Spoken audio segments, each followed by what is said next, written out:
Cinema பாணியில் 5 kilometre துரத்தல். பாலியல் தொல்லை கொடுத்த வாலிபர்களை தந்தையுடன் விரட்டிப் பிடித்த துணிச்சல் மாணவி. திருநெல்வேலி.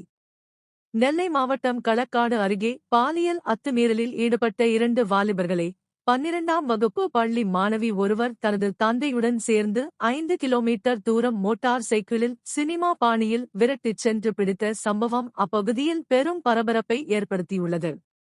நடந்தது என்ன? களக்காடு கோவில்பத்து பகுதியைச் சேர்ந்த அந்த மாணவி அங்குள்ள ஒரு தனியார் டியூஷன் சென்டரில் 12ஆம் வகுப்பு படித்து வருகிறார். சம்பவத்தன்று மாலை மாணவி டியூஷன் முடிந்து தனது வீட்டுக்கு நடந்து சென்று கொண்டிருந்தார். அப்போது அந்த வழியாக மோட்டார் சைக்கிளில் வந்த 2 வாலிபர்கள் மாணவியை வழிமறித்து பாலியல் ரீதியாக தொந்தரவு கொடுத்துள்ளனர்.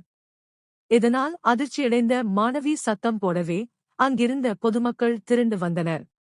5 கிலோமீட்டர் சினிமா பாணி துரத்தல். பொதுமக்களைக் கண்டதும் அந்த வாலிபர்கள் தங்கள் பைக்கில் ஏறி மின்னல் வேகத்தில் தப்பிச் சென்றனர். உடனடியாக இதுகுறித்து தனது தந்தையிடம் மாணவி தெரிவித்தார். சிறிதும் தாமதிக்காமல் மாணவியும் அவரது தந்தையும் மற்றொரு மோட்டார் சைக்கிளில் அந்த வாலிபர்களை விடாமல் பின்தொடர்ந்து விரட்டிச் சென்றனர். களக்காட்டில் தொடங்கி ஏர்வாடி அடுத்த மாவடி பகுதி வரை சுமார் 5 கிலோமீட்டர் தூரம் இந்த துரத்தல் நீடித்தது. தோட்டத்தில் பதுங்கிய வாலிபர்கள். மாணவியும் அவரது தந்தையும் தங்களை நெருங்கி வருவதைக் கண்ட வாலிபர்கள் மாவடி சாலையில் தங்கள் பைக்கை ஓரமாக போட்டுவிட்டு அங்கிருந்த ஒரு தனியார் தோட்டத்திற்குள் புகுந்து பதுங்கினர். இருப்பினும் விடாது துரத்திய மாணவி மற்றும் அவரது தந்தை அந்த பகுதி பொதுமக்களின் உதவியுடன் தோட்டத்திற்குள் பதுங்கியிருந்த இருவரையும் மடக்கி பிடித்தனர். போக்சோ சட்டத்தில் கைது. தகவலறிந்து வந்த திருக்குறுங்குடி போலீசார் பிடிபட்ட இருவரையும் காவல் நிலையம் அழைத்துச் சென்று விசாரணை நடத்தினர்.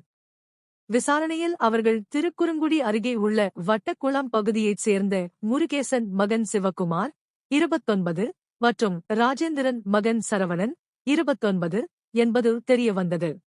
இதையடுத்து போலீசார் அவர்கள் மீது போக்சோ சட்டத்தின் கீழ் வழக்கு பதிவு செய்து இருவரையும் கைது செய்தனர்.